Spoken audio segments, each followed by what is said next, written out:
सफर में मुश्किल आए तो हिम्मत और बढ़ती है। सफर में मुश्किल आए तो हिम्मत और बढ़ती है। अगर कोई रास्ता रोके तो जुर्रत और बढ़ती है।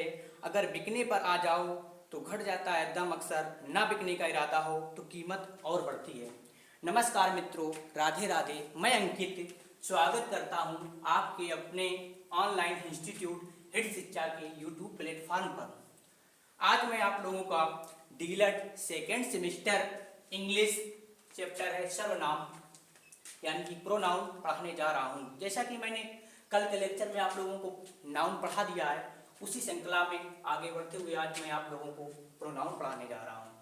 तो सबसे पहले प्रोनाउन की बात करते हैं। प्रोनाउन, प्रो मतलब होता है फॉर, प्रो मतलब फॉर मतलब होता है के लिए, यानी कि नाउन के लिए, यानी कि नाउन के बदले प्रयोग किए जाने वाले शब्द को प्रोनाउन कहते हैं। नाउन के स्थान पर बोले जाने वाले शब्द को प्रोनाउन कहते हैं। जैसे इसकी डेफिनेशन की बात करते हैं तो इसकी डेफिनेशन होती है a pronoun is a word used in place of noun is called pronoun. Hindi में बात की जाए तो संज्ञा के बदले में प्रयोग किए जाने वाले शब्द सर्वनाम कहलाते हैं। सर्वनाम कहलाते हैं। आप लोगों को ये याद रखना है कि इसका मकसद क्या है प्रोनाउन का, यानी कि ये क्या काम करता है।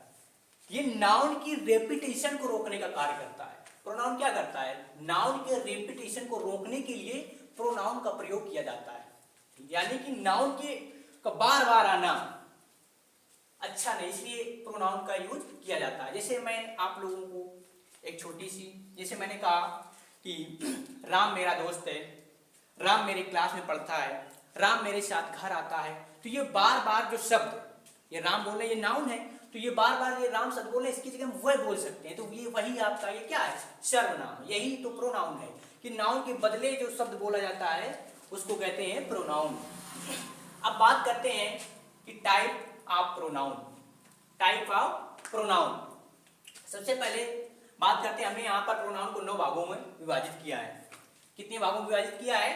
9 भागों में विभाजित किया है। सबसे पहले पर्सनल प्रोनाउन। पर्सनल प्रोनाउन को हिंदी में कहते हैं पुरुषवाचक सर्वनाम। ये आपको 3 भागों में इसको डिवाइड किया गया है, फर्स्ट पर्सन, सेकेंड पर्सन और थर्ड पर्सन। फर्स्ट पर्सन होते हैं आई और वी, सेकेंड पर्सन यू और third person he, she, it, दे।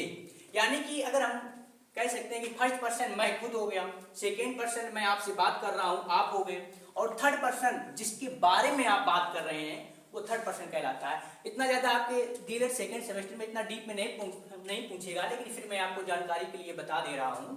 आपके सिलेबस में सिर्फ इसकी डेफिनेशन पूछेगा तो आप बता सकते हैं, बाकी मैं आप लोगों को ये बता दे रहा हूं, इतना डीपली नहीं पूछेगा।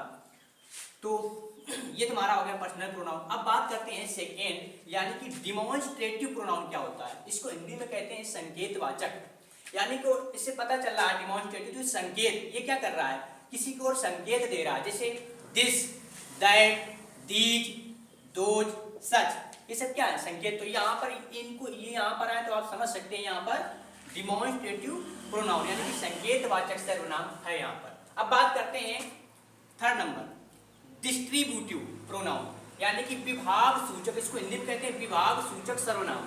यानी ये क्या करता है? ये अलग अलग पर्सन की बात करता है। ये क्या करता है? अलग अलग पर्सन की बात करता है। आप लोगों को समझ में आ रहा है? डिस्ट्रीब्यूटिव, डिस्ट्री, इसी से आप समझ पा रहे हैं।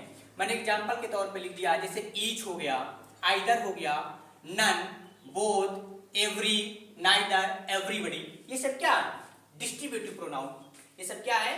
Distributive pronoun. अब बात करते हैं थर्ड की, रेसिप्रोकल प्रोनाउन, संबंधवाचक सर्वनाम। इसको हिंदी में कहते हैं संबंधवाचक सर्वनाम। यानी कि ये क्या करता है?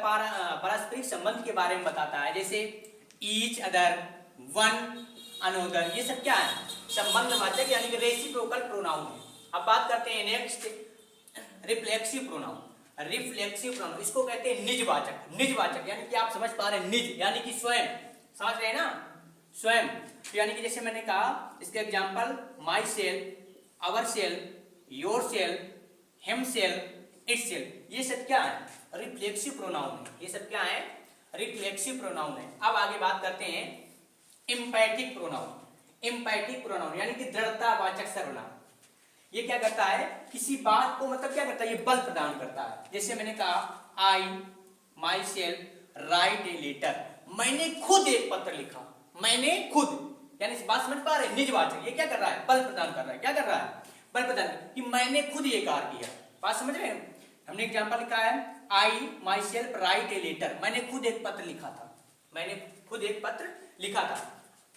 अब आगे बात करते हैं इंडेफिनिट प्रोनाउन। इंडेफिनिट प्रोनाउन, इसको हिंदी में कहते हैं अनिश्चयवाचक सर्वनाम।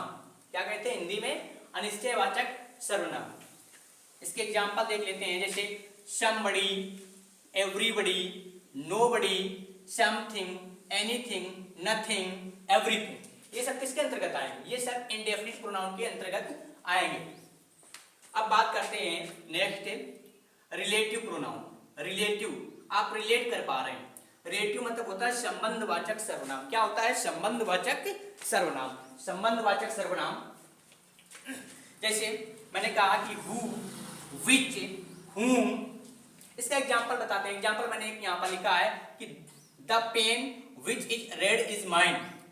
ये क्या कर रहा है, संबंध बता रहा है कि कलम जो लाल रंग की है वो मेरी है। और यहाँ पर ये कौन सा प्रोनाउन हो जाएगा, ये रिलेटिव प्रोनाउन हो जाएगा, यानी कि संबंधवाचक प्रोनाउन हो जाएगा। लास्ट वाला देखते हैं इंटेरोगेटिव प्रोनाउन। इंटेरोगेटिव प्रोनाउन इसको कहते हैं प्रश्नवाचक सर्वनाम। प्रश्नवाचक सर्वनाम जैसे who, what, which, whom, what, ये सब क्या है, ये सब इंटेरोगेटिव प्रोनाउन है। यानी कि जैसे हम कहते हैं व्हाट इज योर नेम, तो ये किसके अंतर्गत आ गए, इंटेरोगेटिव, यानी कि प्रश्नवाचक सर्वनाम। तो आई होप आप लोगों को ये वीडियो पसंद आया होगा। अगर आपको ये वीडियो पसंद आ गया है तो आप हमारे YouTube चैनल हिट शिक्षा को लाइक सब्सक्राइब करना ना भूलें और इस चैनल को ज़्यादा से ज़्यादा लोगों के पास शेयर करें।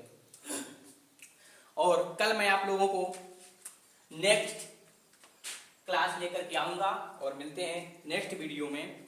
और आप लोग अपनी पढ़ाई जारी रखें और जो समझ में ना आए आप कमेंट बॉक्स में हमको बता सकते हैं। मैं आपके कमेंट रीड करके उसका रिप्लाई देने का प्रयास करूँगा। थैंक यू, धन्यवाद। मिलते हैं नेक्स्ट वीडियो में। Thank you.